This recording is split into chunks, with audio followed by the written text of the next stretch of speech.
الحقيقة أنا الفترة دي مش عارف، ملاحظ إن الناس يعني متضايقة جدا ومكتئبة وبتاع، وطاقة سلبية كتير قوي وكده، وكله مخنوق والحالة نفسية زي الزفت.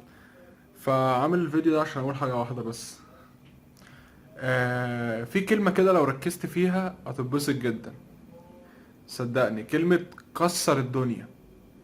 كسر الدنيا دي جواك كمية طاقة إيجابية فظيعة يعني. كسر الدنيا، بص يعني ك... كسر الدنيا كده، يعني اعمل كل اللي نفسك فيه. يعني مثلا اعمل اي حاجه هتبسطك، فاهم؟ عايز تشرب خمره، ما تشربش عشان حرام. حرام والله العظيم، هتاخد ساعات كتير وكده.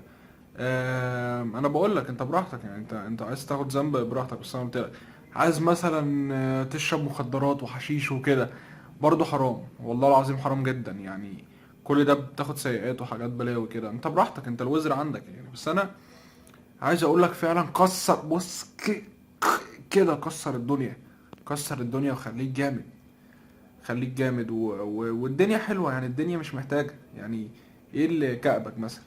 ايه اللي كأبك؟ الدنيا جميلة جدا، وبص، في زرع. في زرع في الشقة.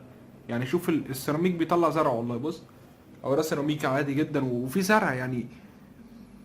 طاقة إيجابية، طاقة